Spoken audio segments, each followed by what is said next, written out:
তাহলে এখানে আমাদের দুইটা সালের ইনফরমেশন দেওয়া থাকবে, ঠিক আছে? একটা জি হচ্ছে একটা হচ্ছে তোমার 34 সালের, আর একটা হচ্ছে বিগত সালের, মানে জি 2020 এবং 2019, এরকম 2018, 19, 2020, 21, 2022, 23, এরকম অর্থাৎ দুইটা সালের ইনফরমেশন এখানে দেওয়া থাকবে আমাদের, ব্যালেন্স শিটের ইনফরমেশন গুলো দেওয়া জি থাকবে। আচ্ছা, তো এখানে একটা টাকা কম থাকবে, একটা টাকা বেশি থাকবে, কোনটার সমান সমান থাকবে, এরকম জিনিসগুলো থাকবে। তো টাকার যেগুলো পার্থক্য আছে, এই পার্থক্যগুলো আমরা নির্ণয় করব। দেখো এখানে ক্যাশের যে পার্থক্যটা, এই ক্যাশের পার্থক্যটা একটু আমরা দেখব কত কত টাকা আছে। ক্যাশ কত টাকা এখানে আছে? 4000, 3000। এই অ্যাসেট গুলোর মধ্যে এই ক্যাশের টাকাটা শুধু আমরা বাদ দেবো, এই ক্যাশের টাকা পার্থক্যটা আমরা দেখবো না, ঠিক আছে? এই ক্যাশের টাকা পার্থক্য জি দেখবো, শুধু এটা আমরা এটার কাজটা পরে আছে, সেটা কি কিভাবে কাজ করতে হবে এটা পরে দেখবো আমরা। তারপর বাদ জি বাকি যে অ্যাসেট গুলো আছে এগুলো দেখবো। অ্যাকাউন্ট রিসিভেবল কত টাকা আছে? দেখো অ্যাকাউন্ট রিসিভেবল আছে আমাদের 11,000 আর 8,800। হ্যাঁ 2019 সালে ছিল 11,000, 2020 সালে হচ্ছে 8,800। তাহলে কমে গেছে না বেড়ে গেছে? জি না, কমে গেছে না বেড়ে গেছে তাহলে বলো তো? স্যার কমে গেছে। কমে গেছে, আচ্ছা। জিহাদ, তুমি হ্যাঁ তুমি সবাইকে একটু বলে দিও, হ্যাঁ সবাইকে একটু বলে দিও। আচ্ছা আচ্ছা আচ্ছা, তাহলে দেখো এখানে কমে গিয়েছে তাই না? তার মানে এটা মাইনাস হয়েছে, অ্যাকাউন্ট রিসিভেবল মাইনাস হয়েছে, জি মানে মাইনাস একটু চিহ্ন দিবে এখানে। তারপরে allowance for bad dates, allowance for bad dates এখানে কি হয়েছে দেখো? বেড়ে গেছে না কমে গিয়েছে? কমে গেছে। কমে গেছে তাই না? মাইনাস দিলাম। জি আচ্ছা, স্যার। তারপরে আছে মার্চেন্ডাইজ ইনভেন্টরি। মার্চেন্ডাইজ ইনভেন্টরি কত আছে? 22,000 20,000 বেড়ে গেছে। মার্চেন্ডাইজ ইনভেন্টরি বেড়ে গিয়েছে, তার মানে এটা যোগ। তারপরে আছে ইকুইপমেন্ট, এখানে বেড়ে গেছে না কমে গেছে? ইকুইপমেন্ট বেড়ে গেছে। বেড়ে গেছে তাই না? আচ্ছা, ফিক্সড অ্যাসেট গুলো আমরা জি দেখবো না, আমরা শুধু কারেন্ট অ্যাসেট গুলো দেখবো। ফিক্সড অ্যাসেট পরে দেখবো, সেটা কোন সিস্টেমে সেটা পরে দেখবো না, আমরা কারেন্ট অ্যাসেট পর্যন্ত দেখবো জি জি আমরা। আচ্ছা ওকে, এখন কারেন্ট লায়াবিলিটিতে চলে যাও। লায়াবিলিটিতে এখানে আচ্ছা অ্যাকুমুলেটেড ডিপ্রিসিয়েশন আমরা এটা দেখবো না, এটা পরের কাজ আছে। দু তিনটা বিষয় তুমি লক্ষ্য রাখবে। জি একটা হচ্ছে এই ফিক্সড অ্যাসেটের যে আমরা কেন করলাম না এটা দেখবো, আর এই যে অ্যাকুমুলেটেড ডিপ্রিসিয়েশনের এটা কেন করলাম না এটা পরে আলোচনা করব আমরা। এই জিনিসগুলো আমরা লক্ষ্য রাখবো না। অনেক সময় অঙ্কেতে জি দেয়াই থাকে, আমাদের অ্যাডজাস্ট করে দেয়াই থাকে, যদি অঙ্ক আমাদের এভাবে মিলে যায় তাহলে আমরা করব, আর না করে গেলে তখন পরে এটা ক্যালকুলেশন করে দেখব। আচ্ছা, তো দেখো জি অ্যাকাউন্টস পেয়েবল কত আছে? অ্যাকাউন্টস পেয়েবল আছে হচ্ছে 4,000 টাকা আছে, আর 4,000 4,500 তার কমে গেছে তাই না? কমে মাইনাস আছে। গেছে স্যার। তারপর আছে ট্যাক্স পেয়েবল, এটাও কারেন্ট লাইবিলিটিস, 2,000 আছে, 1,000 ছিল, তাহলে বেড়ে গিয়েছে তাই না? জি জি তারপরে আছে কমন স্টক। কমন স্টক কি হয়েছে? 27,000 হয়েছে, 25,000 ছিল, 2,000 বৃদ্ধি পেয়েছে। স্যার এখানে এখন এটা দেখবেন কমন স্টক। হ্যাঁ কমন স্টক তো ফাইন্যান্সিং অ্যাক্টিভিটিস এর কাজ না? হ্যাঁ, ওখানে এটা এটা দেখবো আমরা, কমন স্টক দেখবো। কোন কোন জিনিসগুলো দেখবো সেটা তুমি দেখো, ধরে নাও আগে যে আমি কোন কোন জিনিসগুলো স্কিপ করতেছি আচ্ছা বা ঠিক আছে দেখতেছি। আচ্ছা ঠিক আছে। প্রত্যেকটা অঙ্কে একই কাহিনী। জি জি আচ্ছা, এখানে তাহলে জি আমরা এটা বৃদ্ধি পেয়েছে তাই না? 25,000 ছিল, বাড়ছে 27,000। হ্যাঁ, ইনক্রিজ হচ্ছে। তারপরে প্রিমিয়াম অন কমন স্টক, কোনো কিছু ছিল না, 1,000 হয়েছে, তার মানে বৃদ্ধি পেয়েছে তাই না? জি জি তারপর আছে রিটেন আর্নিং। এই রিটেন আর্নিং রিটেন আমাদের, আর্নিং হ্যাঁ রিটেন আর্নিংটা 13,000 আমরা, ছিল 14,500 হয়েছে বাড়ছে হ্যাঁ বৃদ্ধি পেয়েছে। এই রিটেন আর্নিংটা আমরা এখন দেখবো না, এটা পরে ক্যালকুলেশনে আমরা দেখবো। দেখুন। আচ্ছা, এই বিষয়গুলো আচ্ছা আমাদের ঠিক আছে। খেয়াল রাখতে হবে, ঠিক আছে? যে স্থায়ী সম্পদগুলো দেখবো জি না। জি তারপরে হচ্ছে স্যার অ্যাকুমুলেটেড এটা ডিপ্রিসিয়েশন। প্রিলিমিনারি এক্সপেন্সটা কি করব? হ্যাঁ, এটাও কি ফিক্সড অ্যাসেট? প্রিলিমিনারি এক্সপেন্স হচ্ছে এটা ফিক্সড অ্যাসেটের মধ্যে আমরা ধরবো, এটা হচ্ছে ভুয়া অ্যাসেট মূলত। হ্যাঁ, এটা হচ্ছে জি ফিকটিটিউয়াস অ্যাসেট বলে একে, তবে এটা এর মধ্যে আমরা ধরবো, ফিক্সড অ্যাসেট। ফিক্সড এর মধ্যে ধরবো, ফিক্সড অ্যাসেট না, ফিক্সড অ্যাসেট ক্যাটাগরিতে আমরা লিখবো আর কি। আচ্ছা, তো আচ্ছা ঠিক আছে। এটা এই ইয়াগুলো ব্যালেন্স শিটটা দেওয়া আছে আমাদের এখানে। তারপরে আমাদের অ্যাডিশনাল ইনফরমেশন এখানে দেওয়া আছে কিছু। জি ইকুইপমেন্ট কস্টিং টাকা 5,000 ওয়াজ পারচেজ ডিউরিং 2020। ইকুইপমেন্ট কি করা হয়েছে? 5,000 টাকা ইকুইপমেন্ট ক্রয় করা হয়েছে 2020 সালে।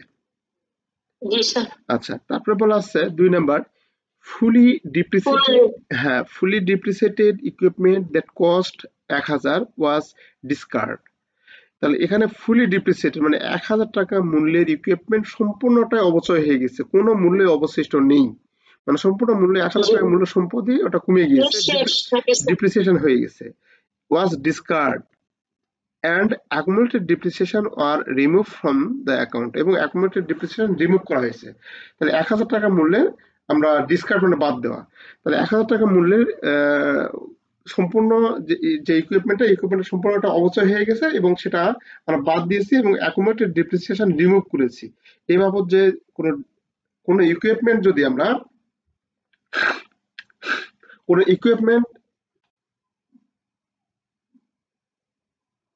ইকুইপমেন্ট যদি আমরা রিমুভ করি বা ডিসকার্ড করি, বাদ দেই, তাহলে সেখান থেকে আমাদের অ্যাকুমুলেটেড ডিপ্রিসিয়েশনটা রিমুভ হয়ে যায়, রিমুভ করে দেয়, মানে ওই সম্পদ বাবদ কোনো, অর্থাৎ আমরা এইরকম একটা বিষয় দেখো, আমাদের কারবারে যদি 2-3টা মেশিনে থাকে, 1 নাম্বার 2 নাম্বার 3 নাম্বার 3টা মেশিন আছে, আমাদের 3টা মেশিনের সবগুলো ডিপ্রিসিয়েশন ধরো 1000 টাকা করে প্রত্যেক বছর কাটি, 1000 টাকা করে প্রত্যেক বছর কাটি। কারণ এই মেশিনটা যদি বিক্রি করি তাহলে এই মেশিন বাবদ যে 1000 টাকা আমরা অ্যাকুমুলেটেড ডিপ্রিসিয়েশন ধরছিলাম এটাও আমরা কি করবো, মাইনাস করবো, মেশিনটা মাইনাস হবে, এই ডিপ্রিসিয়েশনটা মাইনাস হবে, সে কথা এখানে বলা আছে যে আমরা রিমুভ করেছি। এই ভাষাগুলোর প্রয়োগ ব্যবহার কি হবে আমরা দেখব। তারপরে আছে টাকা 200 share of common stock were sold and issue at টাকা 15 পার শেয়ার। 200 শেয়ার ইস্যু করেছে কমন স্টক, যেটা বিক্রি করা হয়েছে কত, 15 টাকা করে প্রতি শেয়ার। ডিভিডেন্ড টোটালিং টাকা 6000 আর ডিক্লেয়ার এন্ড পেইড, 6000 টাকা ডিভিডেন্ড ডিক্লেয়ার করা হয়েছে এবং পেইড করা হয়েছে। আচ্ছা, আমরা অঙ্ক যখন করি, আমরা অপারেটিং অ্যাক্টিভিটিস যখন অঙ্ক করি, তুমি খেয়াল করছো কিনা জানি না, দেখো এখানে, আচ্ছা এই জিনিসটা আমি আরেকবার ওপেন করি, ক্যাশ ফ্লো স্টেটমেন্ট, এখানে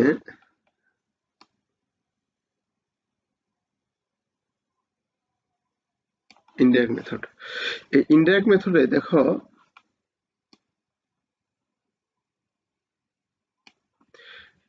ইনডাইরেক্ট মেথডে প্রথমে কিন্তু আমাদের নেট ইনকাম লাগবে, হ্যাঁ দেখেছি এটা, প্রত্যেকটা অঙ্কে নেট ইনকাম কিন্তু লাগবে। তো আমাদের এই অঙ্কে কিন্তু নেট ইনকাম কোনো কিছু দেওয়া নেই, এই অঙ্কে যে এতক্ষণ বলা নেই। তো আমাদের প্রত্যেকটা অঙ্কে সাধারণত ইনডাইরেক্ট মেথডে যখন অঙ্ক করব তখন এখানে কিন্তু নেট ইনকাম দেওয়া থাকবে, ঠিক আছে, প্রত্যেকটা অঙ্কে। যেমন এখানে এখানে বলা আছে, এখানে বলা নেই, এই অঙ্ক 1 2 একই অঙ্ক, 3 নাম্বার এই যেমন নেট ইনকামে দেখো সমন্বয় বলা থাকে, ঠিক আছে, এই অঙ্কে নেট ইনকাম বলা আছে 3 নাম্বার অঙ্কে, এরকম সমন্বয় বলা থাকে, ঠিক আছে। 4 নাম্বারও এরকম বলা থাকবে, এই যে 4 নাম্বারে বলা আছে নেট ইনকাম বলা আছে, ঠিক আছে, এই যে, তো এরকম বলা থাকে, কিন্তু এই অঙ্কে নেট ইনকাম বলা নেই, তার মানে তোমার নেট ইনকাম ক্যালকুলেশন করে বের করতে হবে, এটা তোমার মাথায় রাখতে হবে, বের করে নিতে হবে। যদি নেট ইনকাম যদি অঙ্কে বলা না থাকে তাহলে আমাদের ক্যালকুলেশন করে বের করে নিতে হবে। এবং নেট ইনকাম কেমনে বের করব, নেট ইনকাম বের করার সূত্র একটাই, নেট ইনকাম কি কার সাথে যোগ হয়ে যায়, আমরা যখন যৌথ মূলধনের কোম্পানির অঙ্ক করি, অর্থাৎ শেয়ার ইস্যু বা কমন স্টক যেগুলো অঙ্কে আছে, এই কমন স্টক যেগুলো অঙ্ক আছে সেটা হচ্ছে যৌথ মূলধনের কোম্পানির অঙ্ক। এই যৌথ মূলধনের কোম্পানির অঙ্কে আমাদের নেট ইনকামটা রিটেন আর্নিং এর সাথে যোগ হয়।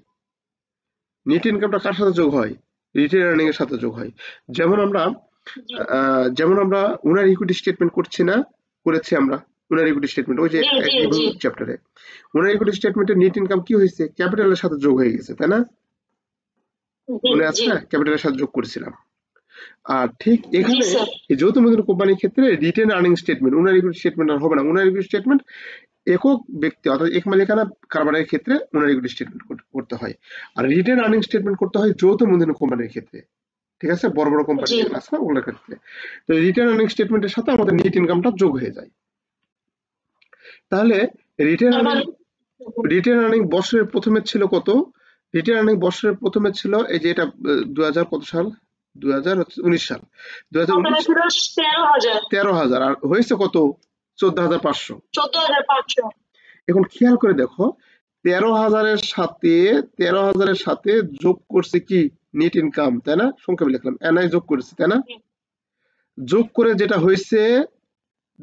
যেটা হয়েছে সেটার সাথে ডিভিডেন্ড আমরা বাদ দিছি। ডিভিডেন্ড যেটা বাদ দিছি, বাদ দেওয়ার পর হয়েছে কত? 14,500। বুঝতে পারছো বিষয়টা? তাহলে এই যে 14,500, একটু একটু এই পেজটা তুমি যদি ধরতে পারো তাহলে তোমার অঙ্ক ক্লিয়ার। এই 14,500 হচ্ছে এটা যে সবার শেষে ক্যালকুলেশন করার পর, আর এই 13,000 হচ্ছে এই যেটা। তাহলে বছরের প্রথমে 13,000 টাকা, এর সঙ্গে নেট ইনকামটা যোগ হয়, আর ডিভিডেন্ডটা বাদ দিয়ে এটা হয়। তাহলে আমাদের নেট ইনকাম বের করতে হবে। তাহলে কি করবে এখন বলো তো? এখন আমরা নেট ইনকাম বের করবো, এই জিনিসটা বের করবো আমরা।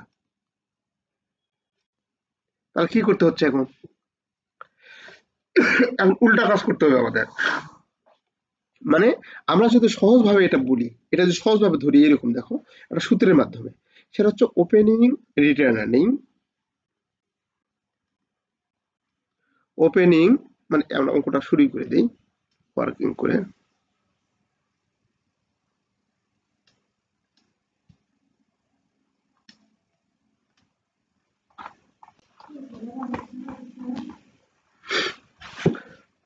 আচ্ছা, 1 নম্বর অঙ্ক।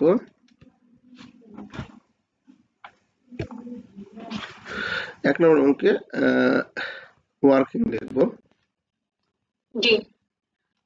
ওয়ার্কিং এটা পরে লিখলে হয়, এটা আগে করলে হয়, সমস্যা নেই। ওয়ার্কিং 1 নম্বর এখানে আমরা লিখবো ক্যালকুলেশন অফ নেট ইনকাম।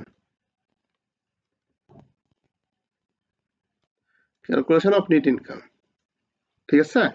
তো এখন এই নেট ইনকামের সূত্রটা হচ্ছে এরকম, মানে আমরা লিখবো ওপেনিং রিটেইন আর্নিং আর ই যোগ net income. Opening retain earning, হ্যাঁ, যোগ ওর সঙ্গে নেট ইনকামটা যোগ করি, নেট ইনকাম যোগ হয়, তাই না? মাইনাস ডিভিডেন্ড,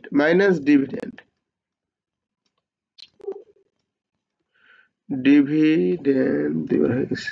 হ্যাঁ, ডিভিডেন্ড মাইনাস ডিভিডেন্ড সমান সমান কি হয়? সমান সমান আমাদের কি হয়? Closing plus net income minus dividend. হ্যাঁ, সমান সমান ক্লোজিং রিটেন আর্নিং। মানে এই দুটা সমন্বয় করলে আমরা ক্লোজিং রিটেন আর্নিং পাই, ঠিক আছে? এখন এটা আমাদের সূত্র বা ইয়ে যেটা মনে করো না কেন, এখন এটা আমরা এই নেট ইনকামটা বের করব, তাই না? তাহলে ওপেনিং রিটেন আর্নিং কত ছিল? 13,000। এই যে ওপেনিংটা কত ছিল বাবা? এই যে 13,000, তাই না? এটা 13,000 স্যার। আর ক্লোজিং ছিল কত? 14,500। আর এখানে আমাদের ডিভিডেন্ড কত ছিল? 6,000। এই যে সমন্বয় সবার শেষে সমন্বয়ে ডিভিডেন্ড 6,000 টাকা। 6,000 টাকা ছিল, তাই না? আচ্ছা, জি। তো এখানে আমরা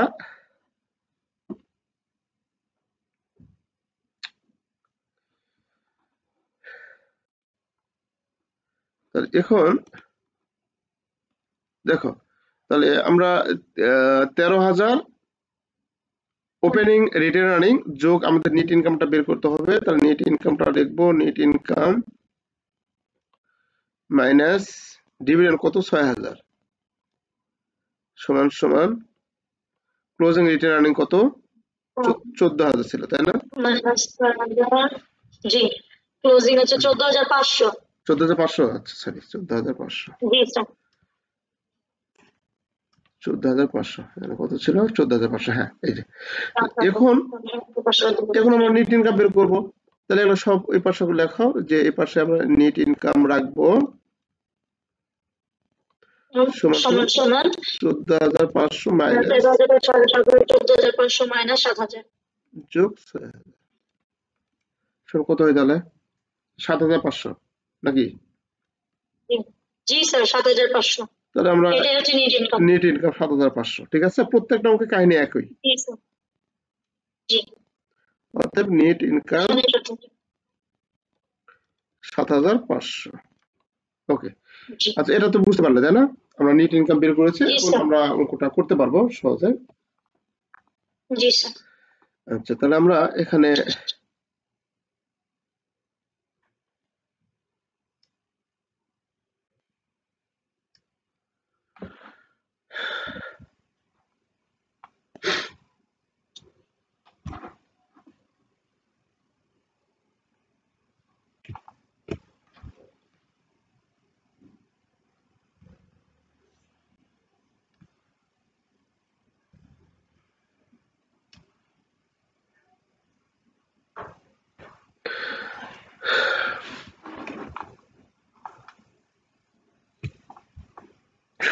আচ্ছা, আমরা অঙ্ক করতে বলছে কি, দেখো যে ক্যাশ ফ্লো স্টেটমেন্ট ইনডাইরেক্ট মেথডে সবসময় যেন করতে বলে। হ্যাঁ, ইনডাইরেক্ট মেথডে করবো আমরা এখানে কোম্পানির নাম যেটা থাকে মেঘনা কোম্পানি। তো দ্য মেঘনা কোম্পানি লিখবো, দ্য মেঘনা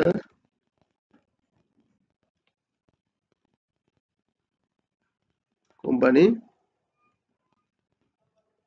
ক্যাশ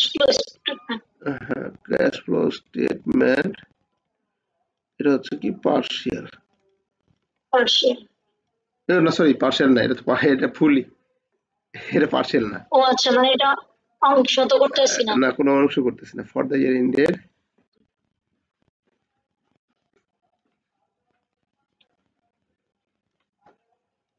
31 ডিসেম্বর 2020, পার্টিকুলার টাকা। হ্যালো মফিন, আমি কালকে তোর সাথে দেখা করবো নি। হ্যাঁ, আমি যে অনলাইন ক্লাসে আছি তো ওই জন্য তো ফোন ধরতেছি না। অনলাইন ক্লাসে আছি ওই জন্য ফোন ধরতেছি না। আমি না, বুঝতে পারছি, কালকে যাবো নি, বাসায় যাবো কালকে। হ্যাঁ হ্যাঁ হ্যাঁ, আচ্ছা কালকে কেমন ফোন কিন্তু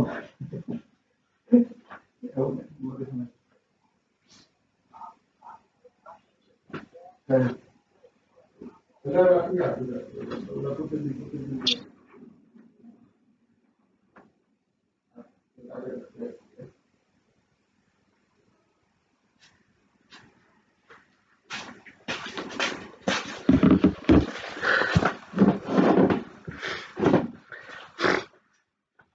আচ্ছা, তাহলে আমরা এখানে প্রথমে কি লিখবো? Cash flow from operating activities. Cash flow from, একটু বড় করে দাও, হ্যাঁ, ফ্লো ফ্রম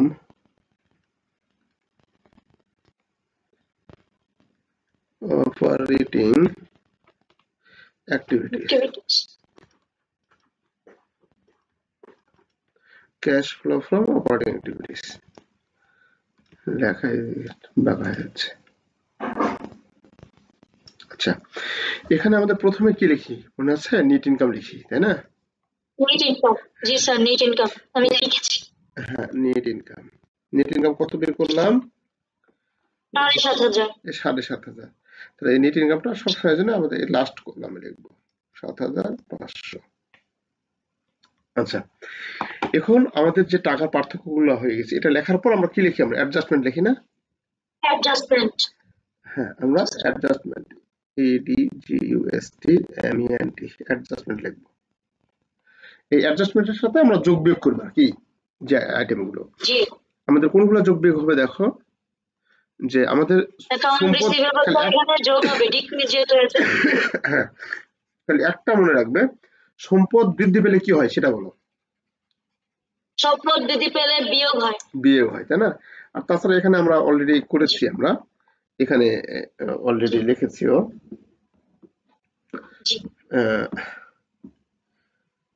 হ্যালো ওয়ালাইকুম আসসালাম, আমি একটা অনলাইন ক্লাসে আছি, একটু পরে শেষ করে তোমাকে ফোন দিচ্ছি। আচ্ছা, তো এখানে আমরা কিন্তু অলরেডি মার্কিং করেছি যে কোনগুলো বৃদ্ধি পাবে কোনগুলো কমে যাবে, তাই না? তাহলে হ্যাঁ, তাহলে সেই অনুযায়ী আমাদের এখানে যে অঙ্ক করব আমরা, এই অঙ্কের ফর্মুলাই হলো এই নেট ইনকাম লেখার পর আমরা অ্যাডজাস্টমেন্টটা, এই ডিপ্রিসিয়েশনটা যোগ করতে হয় প্রত্যেকটা অঙ্কে। আমরা ডিপ্রিসিয়েশন এক্সপেন্স আমরা কি করি, যোগ করি। ডিপ্রিসিয়েশন এক্সপেন্স অনেক অঙ্কে ডিপ্রিসিয়েশন দেওয়া থাকে না, ওটা ক্যালকুলেশন করে বের করতে হয়। সেরকম অঙ্ক আমরা করে দেখব। তো এখানে দেখো, হ্যাঁ, তো ডিপ্রিসিয়েশন এখানে একটা বিষয় তোমাকে খেয়াল করতে হবে।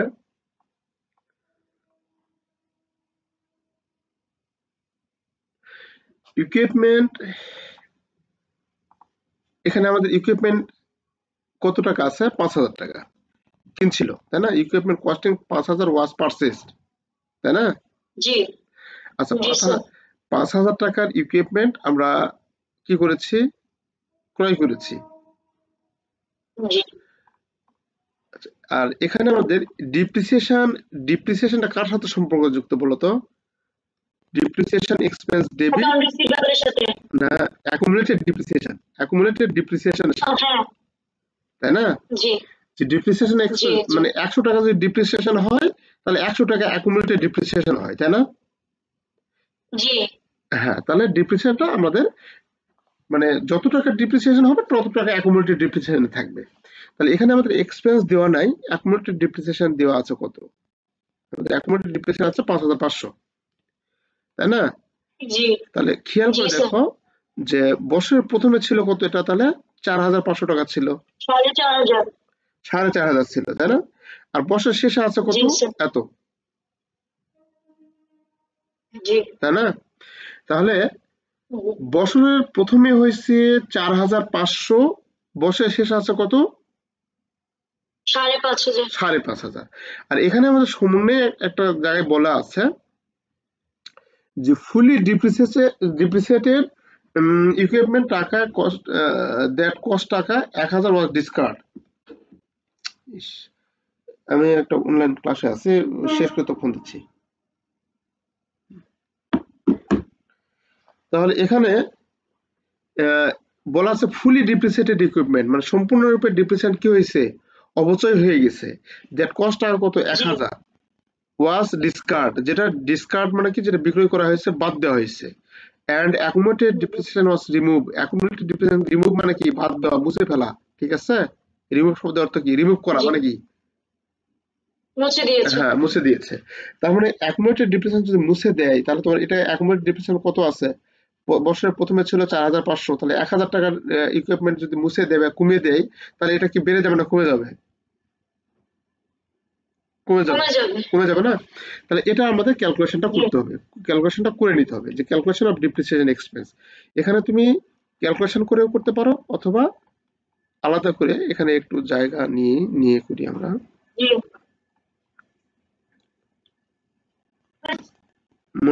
মনে করলাম যে এতটুকু জায়গা লাগবে, আর একটু বেশি নেই।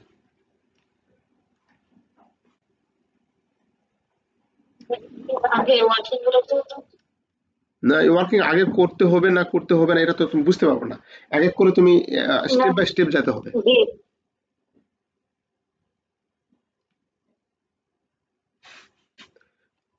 আচ্ছা, তো আমরা এখন ডিপ্রিসিয়েশন এক্সপেন্স কত হবে, তুমি যদি ওয়ার্কিং করে নাও, তাহলে ভালো, না করে নিলে তুমি এরকম ভাবে এখানে লিখতে পারবে। যেমন ডিপ্রিসিয়েশন এক্সপেন্স লেখার পর তোমার বছরের প্রথমে ছিল ডিপ্রিসিয়েশন এক্সপেন্স কত, আমাদের যেহেতু অঙ্কের ডিপ্রিসিয়েশন এক্সপেন্স নাই, অনেক অঙ্কে এখানে ডিপ্রিসিয়েশন এক্সপেন্স বলে দেওয়া থাকে, বুঝছো? নেট ইনকাম, ডিপ্রিসিয়েশন এক্সপেন্স কত বলে এটা বলে দেওয়া থাকে, কিন্তু এই অঙ্কে বলা নাই। এই অঙ্কে বলা নাই দেখে আমাদের এই অঙ্কটা ভেজাল, এবং না বলা থাকে ভালো হয়েছে, এক প্রথম দিনে এটা সবকিছু শিখতে পারতেছি।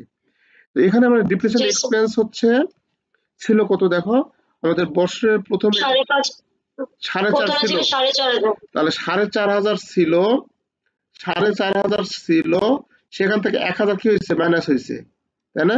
কমে গিয়েছে। তাহলে 3,500 থাকার কথা, তাই না? সেটা আছে কত, 5,500। এই যে বছরের আছে কত, 5,500।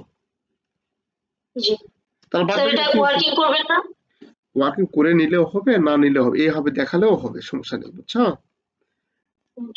তুমি এইভাবে দেখালেও হবে। আচ্ছা, এটা আমরা ওয়ার্কিং করব, যোগ বিয়োগ করো কত হয়, তাহলে হচ্ছে তোমার 3000, 3500, 5500, 2000 টাকা। তাহলে ডিপ্রিসিয়েশন এক্সপেন্স হচ্ছে 2000। আর এটা যদি আমরা ওয়ার্কিং করতে, এটা মাইনাস ফিগার তো স্যার, এটা তো পুরোটা মাইনাস ফিগার না? মাইনাস ফিগার না, এটা আমরা এইভাবে লিখছি, তাই ওটা জাস্ট আমরা টাকা ফিগার বের করেছি, এটা আমরা এইভাবে লিখবো। তুমি এইভাবে না লিখে তুমি এইভাবে লিখতে পারতে যে 5500 মাইনাস 4500 মাইনাস 1000, একই কথাই তো। মানে মাইনাস ফিগারে বাড়াকে যেটাই বাড়াক, তুমি আমাদের 2000 টাকা বাড়াবে আর কি। জি। আচ্ছা, তো এখানে আমাদের ডিপ্রিসিয়েশন এক্সপেন্স তো মাইনাস হয় না, মাইনাস ফিগারে যায় না। এটা যদি আমরা করি এরকম ভাবে করব, ক্যালকুলেশন অফ ডিপ্রিসিয়েশন ওয়ার্কিং, আবার এখানে ওয়ার্কিং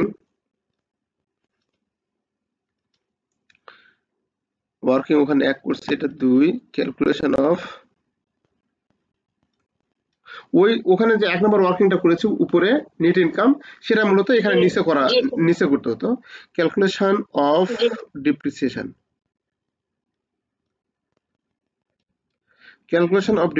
ডিপ্রিসিয়েশনের ক্যালকুলেশন যদি আমরা করি, তাহলে এই ক্ষেত্রে আমরা দেখব যে বছরের প্রথমে আছে কত, 4500 ওপেনিং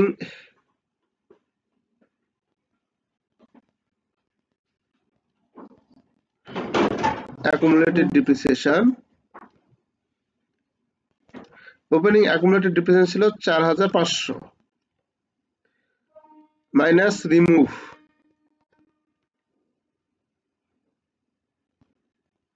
রিমুভ করছে কত, 1000, তাই না? 1000। জি স্যার। তাহলে আমাদের accumulated depreciation হওয়ার কথা কত, 3500। 3500। তাহলে accumulated depreciation is to be এত, accumulated depreciation হওয়ার কথা ছিল কত, হওয়ার কথা 3500, 3500, কিন্তু সেটা আছে কত, 5500, তাই না? 5500। 5500, তার মানে কি ডিপ্রিসিয়েশন এক্সপেন্স যোগ হয়েছে, তাহলে ডিপ্রিসিয়েশন এক্সপেন্স বাদ দেবো, অতএব এখানে লিখবো অতএব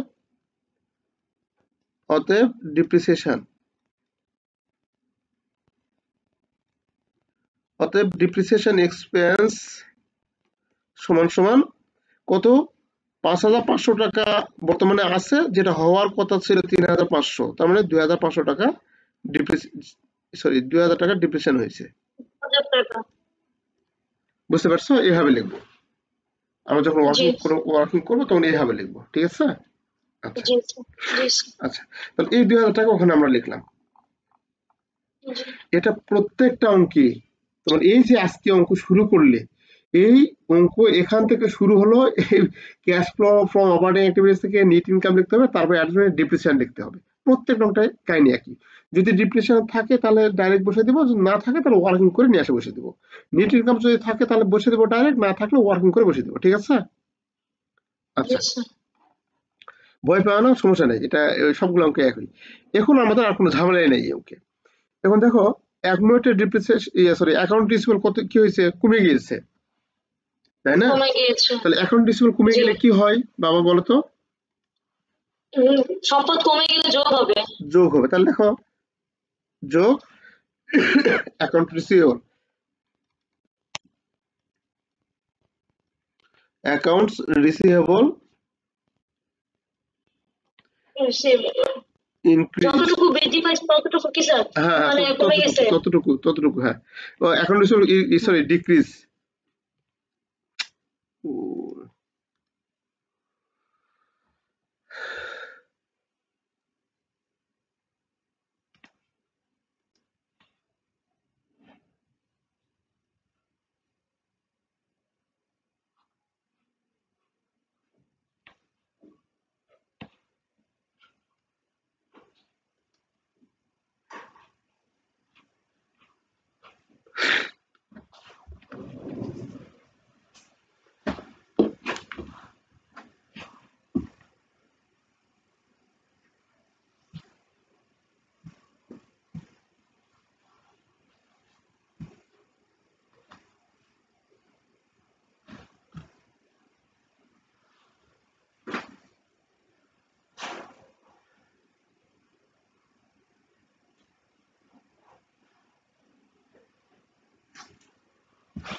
তাহলে দেখো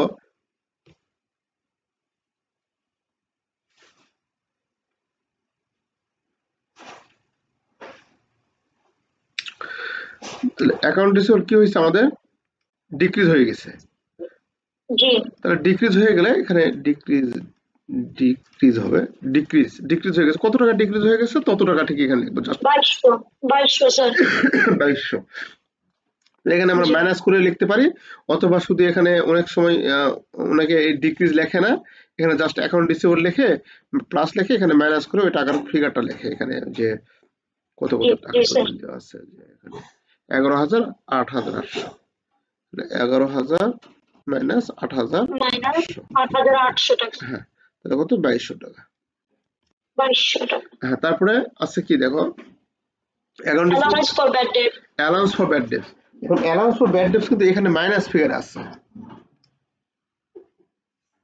জি স্যার ঠিক আছে এটা কিন্তু মাইনাস ফিগার আছে এই পার মাইনাস ফিগার মানে অ্যাসেট থেকে minus figure allowance for doubtful dates আসলে এই দিককার দফা ঠিক আছে লায়াবিলিটি পাশের দফা জি অ্যালাউন্স ফর ডাউটফুল ডেটস আসলে হচ্ছে লায়াবিলিটি পাশের দফা মানে দায় পাশে থাকে ঠিক আছে সেটা জি আমাদের এই সম্পদ পাশে অ্যালাউন্স ফর ডাউটফুল ডেটস লিখে এখানে মাইনাস চিহ্ন দিছে হ্যাঁ কোনো কিছু সমান সমান এই পাশে নিয়ে আসি অ্যাসেট এই পাশে হচ্ছে লায়াবিলিটি যোগ ওনার ইকুইটি এই পাশে যদি 800 টাকা থাকে তাহলে ওটা যদি ওই পাশে নিয়ে যায় তাহলে কি মাইনাস 800 হবে না মাইনাস এই যে তার মানে এই অ্যালাউন্সটা হচ্ছে ক্রেডিট এটা মূলত হচ্ছে ক্রেডিট সেটা যদি আমি সম্পদ পাশে নিয়ে যাই তাহলে মাইনাস হয়েছে ঠিক আছে জি তাহলে তুমি স্বাভাবিকভাবে হিসাব করবে এখানে যে আমাদের সম্পদ আমাদের দায় এটা মনে করো এখন আমাদের দায় মনে করো যে দায় ছিল 800 ছিল 1000 হয়ে গেছে কত 800 তাহলে দায়টা আমাদের জি কমে গেছে তাহলে কি হবে এটা হচ্ছে মাইনাস হয়ে যাবে দায় দায়টা বাড়লে হচ্ছে প্লাস হয় আর দায় কমলে মাইনাস তাহলে দায় কমে গেছে তাহলে কি হবে মাইনাস হবে তাই না তাহলে আমরা এখানে মাইনাস মাইনাস হবে তাহলে এখানে আমরা মাইনাস লিখবো minus G allowance for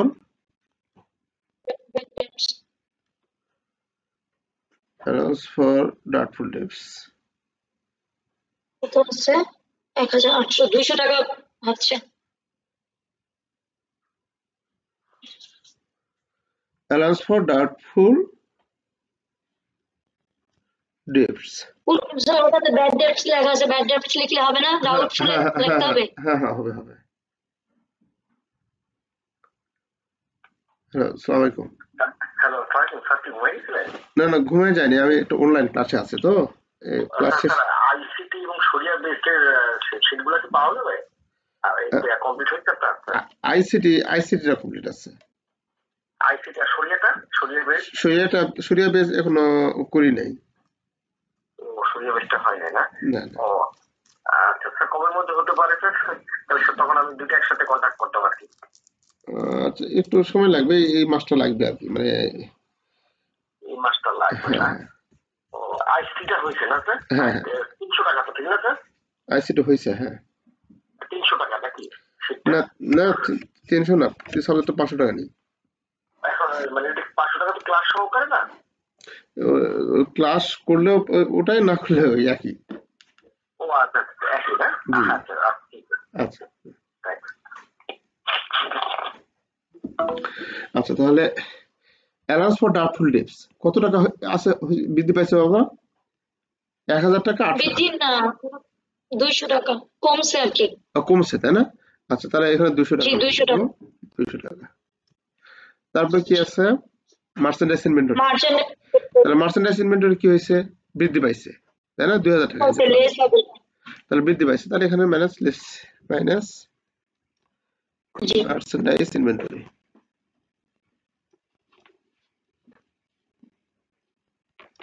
merchandise inventory কত টাকা 2000 টাকা তাহলে এখানে লিখবো 2000 টাকা জি স্যার আচ্ছা ওকে তারপরে আর কি আছে এখানে আসবে আমাদের অ্যাসেট পাশে গেল অ্যাসেট পাশে আমাদের কিন্তু দায় পাশে হ্যাঁ এখন দায় পাশে অ্যাকাউন্ট পেয়েবল আর ট্যাক্স পেয়েবল আছে জি অ্যাকাউন্ট পেয়েবল থেকে কি হয়েছে অ্যাকাউন্টস পেয়েবল অ্যাকাউন্টস পেয়েবল কমে গেছে তাই না, তাহলে কমে গেলে কি হবে মাইনাস, তাই না, তাহলে মাইনাস অ্যাকাউন্টস পেয়েবল,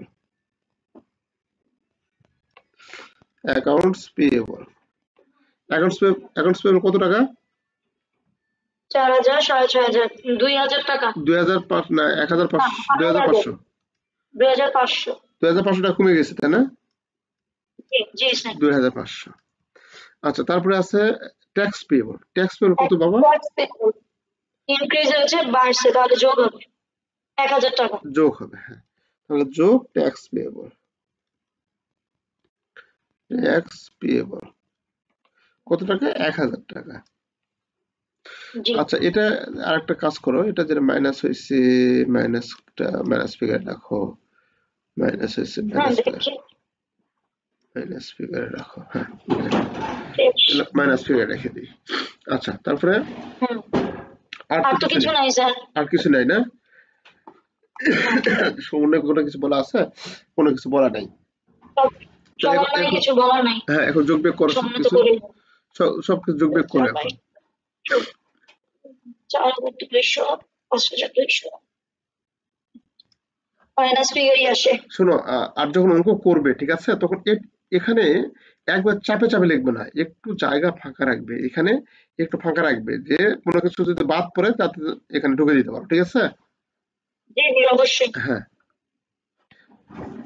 নাও যোগ করো, 5200 মাইনাস 2500 মাইনাস 2000 মাইনাস 200 5500 কি হলো, এটা 2000 কাটা 2500 300 থাকে 300 থাকে, 300 500 আর 1000 200 থেকে মাইনাস করবো হচ্ছে 2200 আর 2500 4700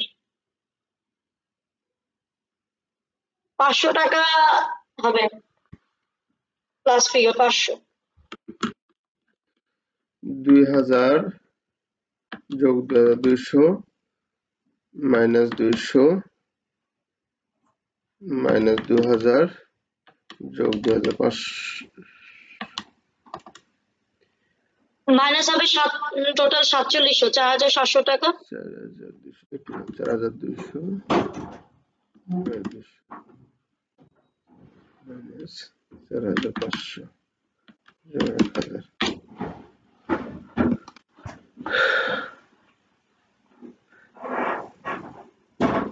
এখানে তাহলে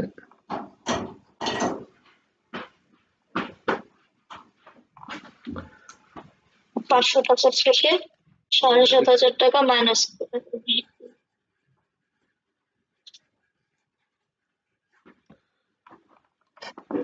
এগুলোর যোগবিয়োগ ঠিক ছিল আমাদের, 11000 আশা করা যায় 8800 2200 এটা হচ্ছে কত 200 আর এটা হচ্ছে 2000 200 2000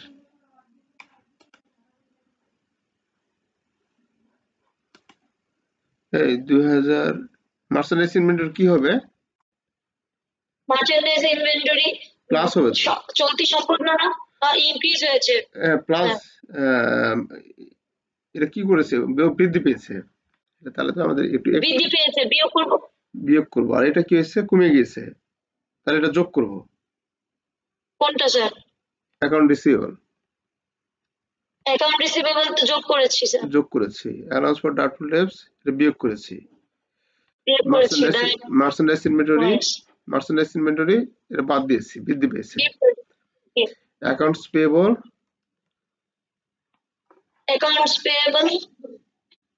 আচ্ছা, আর দায় কমে গেছে তাই মাইনাস করে দিছি, আর আমাদের এখানে আর কোনো কিছু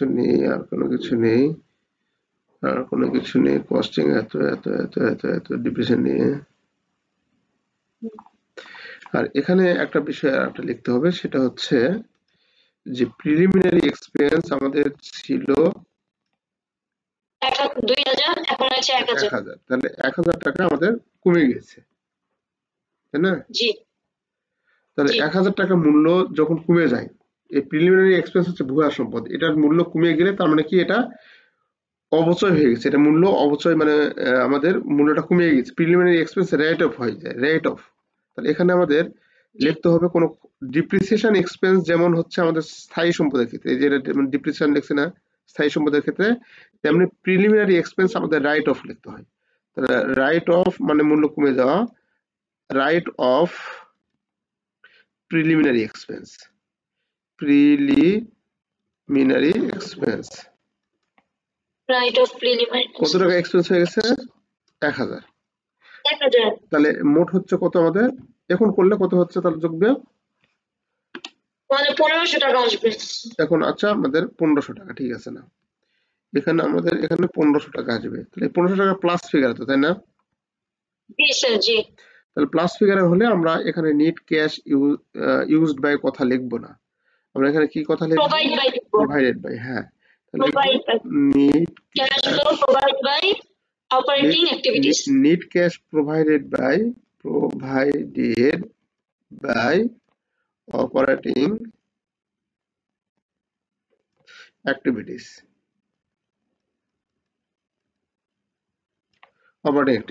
NEET cash provided by operating activities.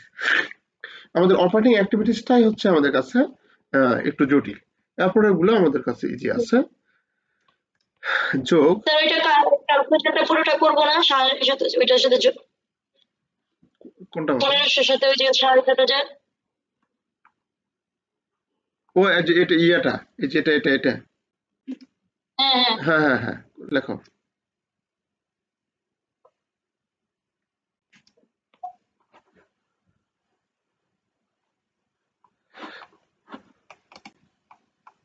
Minus হয়ে যাবে তো। মাইনাস হয়ে যাবে কেন? ওটা তো প্লাস 7000 8000 9000 9000 9000 9000 9000, 9000 হবে কেন? এটা 1500 টাকা মাইনাস হবে না? এটা কি মাইনাস ফিগারে?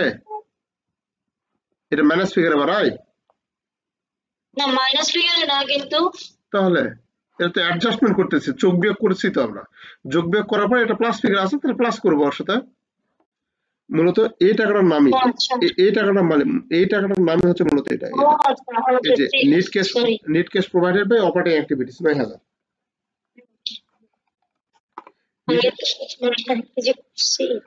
আচ্ছা এরপর আমরা দেখবো, invest cash flow from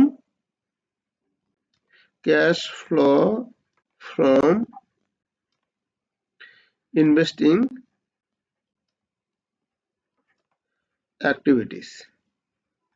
sir একটা কথা ছিল, এই যে 9000 টাকাটাই লিখবো না, net cash provided by operating activities? হ্যাঁ এটা লিখবো, এই যে এটাই, হ্যাঁ 9000 টাকাতেই লিখবো আর কি না? হ্যাঁ আচ্ছা এর জন্য আর কি কনফিউশনটা এখানেই তৈরি হয়েছে আর কি আমার, যে আপনি 1500 টাকা যেখানে লিখলাম সেখানে এই কথাটা লিখছিলেন যে তাই। এটা যোগ করে দিলে 9000 টাকা হচ্ছে আমাদের net cash provided by operating activities. এখন লিখবো cash flow from investing activities. Investing অ্যাক্টিভিটিসে দেখো আমাদের সম্পদ ক্রয় এবং বিক্রয় আসবে, তাহলে সম্পদ কি করছে এখানে? সম্পদ ক্রয় হিসাব একটা সম্পত্তি আছে, ফিক্সড অ্যাসেট ইকুইপমেন্ট, তাহলে ইকুইপমেন্ট আছে, ইকুইপমেন্টটা শুধু এখানে 2 নম্বর সমানে বলা আছে, ইকুইপমেন্ট কস্টিং 5000 কি করছি আমরা?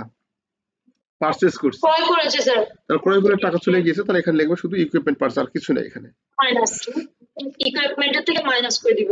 হ্যাঁ ইকুইপমেন্ট পারচেজড জি কত? 5000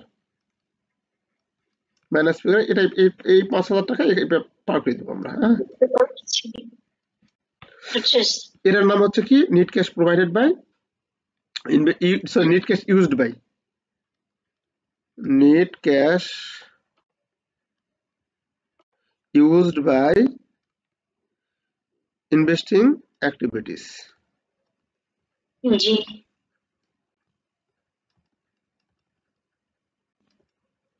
আচ্ছা ওকে, স্যার ওই 9,000 টাকার সাথে এটার কোনো ক্যালকুলেশন হবে না? পরে পরে পরে হবে, এটা পরে করব।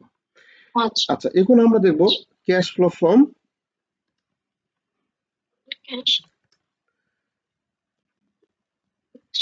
Cash flow from used in না financing Estimate. Activities, financing activities.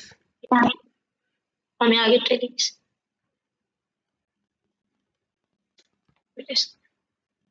Cash flow financing activities. আচ্ছা ফাইন্যান্সিং অ্যাক্টিভিটিসে আমাদের কোনগুলো আসবে? লং টার্ম আসবে ফাইন্যান্সিং অ্যাক্টিভিটিসে, লং টার্ম লায়াবিলিটিস আর হচ্ছে শেয়ার ইস্যুর জন্য যে জিনিস। তাই না? আমাদের ট্যাক্স পেয়েবল পর্যন্ত এগুলো তো আমরা দেখেছি, এর পর্যন্ত দেখেছি আমরা। এখন আমরা কমন স্টককে দেখব আর লং টার্ম লায়াবিলিটি আর কি কি আছে, কমন স্টক আর আর্নিং, প্রিমিয়াম কমন স্টক, এটা আমাদের দেখতেছি। আচ্ছা তাহলে আমরা এখানে দেখো, এখানে যদি ডিভিডেন্ড কোন অঙ্কে থাকে তাহলে ডিভিডেন্ড আসবে, ওকে ডিভিডেন্ড এখানে ডিভিডেন্ড আসবে, শেয়ার ক্যাপিটাল আসবে। তাহলে আমরা এখানে শেয়ার ক্যাপিটাল দেব, শেয়ার ইস্যু করেছি, তাহলে শেয়ার ইস্যু করেছে কত করে? শেয়ার ইস্যু 200 শেয়ার, 200 শেয়ার 15 টাকা করে, তাই না? তাহলে 200 শেয়ার 15 টাকা। এখানে তুমি 100 লিখতে পারো, share issue, share issue with premium, premium with premium 100 লিখতে পারো। কত টাকা? এখানে তোমার হচ্ছে 200 গুণন 15, 200 গুণন 15 একবার লিখতে পারো। কত হয়? 3000। ঠিক আছে, শেয়ার ইস্যু করে টাকা পায়। আর এখান থেকে এটা হচ্ছে যোগ, আর বিয়োগ যায় হচ্ছে ডিভিডেন্ড। ডিভিডেন্ড হচ্ছে লভ্যাংশ, লভ্যাংশ টাকাটা আমরা দিই। ডিভিডেন্ড কত টাকা হচ্ছে? ডিভিডেন্ড দিয়েছি 6000 টাকা, তাহলে 6000 টাকা, এখানে 6000 টাকা। তো মূলত এখানে শেয়ার ইস্যু উইথ প্রিমিয়াম কথা লিখছি, এটা কিন্তু এভাবে লেখা যায় যে এখানে যেমন শেয়ার ইস্যু কত টাকা কমন স্টক হয়েছে, পয়সা ছিল 2000, তাই না? বৃদ্ধি পেয়েছে, তাহলে 2000 যদি আমাদের বৃদ্ধি পাই তাহলে 2000 টাকা ওখানে প্লাস করবে শেয়ার ইস্যু বাবদ। আর প্রিমিয়াম হচ্ছে কত? এখানে আছে 1000 টাকা, 1000 টাকা বৃদ্ধি পেয়েছে, তাই না? এই প্রিমিয়াম হচ্ছে কত? 1000 টাকা। তাহলে মোট কত হচ্ছে? 3000 টাকা। এই 3000 টাকা একসঙ্গে আমরা লিখেছি যে শেয়ার ইস্যু উইথ প্রিমিয়াম কত? 200 গুণন 15, ঠিক আছে? আচ্ছা তাহলে ডিভিডেন্ড এটা আমরা ওইটা কি ওই সমন্বয়টাই এখানে হয়ে গেছে? হ্যাঁ হ্যাঁ হ্যাঁ হ্যাঁ হ্যাঁ, সমন্বয়টা ওখানে হয়ে গেছে, এই সমন্বয়টাই ওখানে বলা আছে, ওইভাবে ওখানে করে দেওয়া আছে, এখানে বলে দেওয়া আছে। আচ্ছা আমাদের আর কিছু আর এখানে নাই, তাহলে এখন যোগ বিয়োগ করো, কত হয়? ডিভিডেন্ড পেড মাইনাস 3000 হয়, তাই না? তাহলে 3000 টাকা তো মাইনাস ফিগারে আছে, তার মানে ইউজড ইন। হ্যাঁ, net cash used in financing activities, net cash used in financing activities. আচ্ছা তাহলে আমরা এখানে সবগুলো এখন যোগ করব, যতগুলো আছে এই যে এই লাইনে, অপারেটিং, তারপর ইনভেস্টিং, আর হচ্ছে ফাইন্যান্সিং। তাহলে এটা আছে 9000, এটা আছে 9000, 9000 থেকে 5000, 9000 থেকে 5000 বাদ দিলে কত? 4000 থাকে। 4000 থেকে যদি 3000 বাদ দেয় তাহলে কত থাকে? 1000 টাকা থাকে, তাই না? এই 1000 টাকা থাকে। এর সঙ্গে আমরা যোগ করব opening cash flow, opening cash in hand, opening cash in hand, হ্যাঁ, বা ওপেনিং ক্যাশ বা ওপেনিং ক্যাশ ইন হ্যান্ড, মানে যেটা দেখো তুমি, cash in hand. Opening cash in hand কত আছে? যে ওপেনিং যেটা বলছিলাম প্রথমে, যে এটা হচ্ছে ওপেনিং, এটা হচ্ছে ওপেনিং, এটা হচ্ছে ক্লোজিং। ওপেনিং 3000 টাকা যোগ করো, 4000 থেকে 4000 টাকাই যোগ করব। দিব স্যার? হ্যাঁ যোগ করব, 3000। তাহলে যেটা এটা হবে ক্লোজিং এর সাথে ক্যাশ মিলে যাবে, ক্লোজিং। জি 4000 ক্লোজিং ক্যাশ ব্যালেন্স। যদি ক্লোজিং এর সাথে মিলে যায় তাহলে অঙ্ক হয়েছে, না মিলে গেলে বুঝবে যে অঙ্ক কোনো জায়গায় ভুল গেছে। আচ্ছা স্যার। বুঝতে পারছো? এই জি স্যার। অঙ্ক বুঝতে পারবে, তোমার এই অঙ্ক হইলো কি হইলো না তুমি এটা বুঝতে পারবে। এই ক্যাশ একদম সবার শেষে করব, মানে এই হ্যাঁ তিনটা অ্যাক্টিভিটিস এর যোগ বিয়োগের সাথে যেটা হবে সেইটা ক্যাশের সাথে, ওপেনিং ক্যাশের সাথে যোগ করার পর ক্লোজিং ক্যাশ মিলে গেলে বুঝবো যে অঙ্কটা হয়েছে। হ্যাঁ হ্যাঁ হ্যাঁ হ্যাঁ, যদি আমাদের এই যে ক্লোজিং ক্যাশের সাথে মিলে যায় তাহলে বুঝবো যে অঙ্কটা হয়েছে। জি স্যার। হ্যাঁ, ঠিক আছে। পরের অঙ্কটা একই জি রকম, স্যার। পরের অঙ্কটাও একই রকম অঙ্ক। তুমি হ্যাঁ একই রকম আমি দেখেছি স্যার। একই রকম, প্রায় একই রকম, তুমি দেখলে বুঝতে পারবে এটা। তারপরের অঙ্ক, জি আমি দেখেছি স্যার, একই রকম এটা। আচ্ছা ওই রকম অঙ্কগুলো খুঁজে বের করে দেখো, যে সব ওই রকম অনেক কটা অঙ্ক আছে, বেশ কয়েকটা আছে, খুঁজে বের করে তুমি ওইগুলা ওই অঙ্ক প্র্যাকটিস করো। এখানে 2-3 ধরনের অঙ্ক করলে তোমার অঙ্ক ইনশাল্লাহ হয়ে যাবে। ঠিক আছে? Okay sir. আচ্ছা, আজকে অনেক রাত হয়ে গেল না? ঠিক আছে,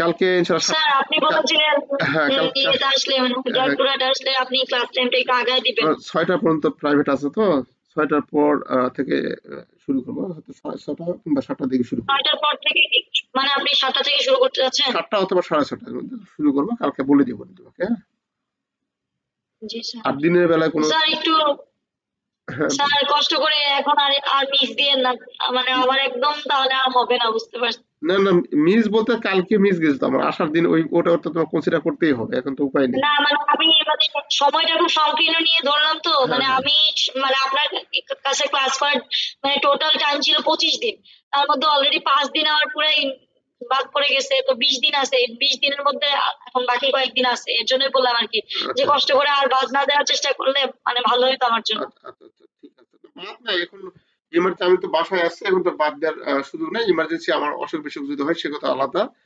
তাছাড়া ইনশাল্লাহ আমি কন্টিনিউ করব। হ্যাঁ, আমি আমি মানে ওখানে ট্রেনিং করলাম, ট্রেনিং এ তোমার জন্যই আমি সবকিছু যন্ত্রপাতি সবকিছু বান্ধে নিয়ে গেছি।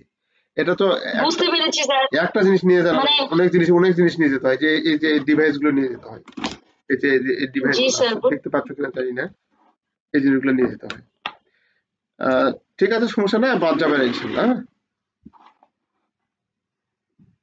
মানে মানে বুঝাইতে পারতেছি হ্যাঁ না হ্যাঁ, স্যার, মানে না আমার বুঝতে সময়টা পারছি না। একদম কম তো, হ্যাঁ বুঝতে মানে পারছি। এর জন্য আর কি। জি জি, বুঝতে পারছি, সমস্যা নেই, বাদ যাবে না ইনশাল্লাহ, না রেগুলার জি করবো স্যার। ইনশাল্লাহ। আচ্ছা আচ্ছা বাবা, ঠিক আছে, আমি ভালো থেকো। চেষ্টা করতেছি নিজের তরফ থেকে পুরো 100% দেওয়ার জন্য, আপনি যতটুকু বোঝাচ্ছেন আমি প্র্যাকটিস করতেছি, কোনো কিছুতে বাদ দিতেছি না, যেন মানে আপনার কোনো কষ্ট না হয় আমাকে মানে অঙ্কটা করাইতে, মানে কোনো কিছু হ্যাঁ, মানে আমি আমার 100% টুকু দেওয়ার চেষ্টা করতেছি স্যার, হ্যাঁ, আমি এখন এর জন্য বুঝতে আর কি পেরেছি, আপনাকে বলা। বুঝতে পেরেছি তুমি অনেক চেষ্টা করছো, সমস্যা নেই, আমি মিস যাবো না ইনশাল্লাহ। হ্যাঁ, মিস যাবো না। হ্যাঁ স্যার, মানে কষ্ট পাবেন না মানে হ্যাঁ, ওভাবে ঠিক বলার আছে, জন্য, না না, কিন্তু ঠিক আছে, তারপরে বললাম আর কি, সরি। ঠিক ঠিক আছে, ঠিক আছে বাবা, কালকে দেখা হবে। হ্যাঁ, আচ্ছা আচ্ছা স্যার, আচ্ছা, আল্লাহ হাফেজ। আল্লাহ হাফেজ।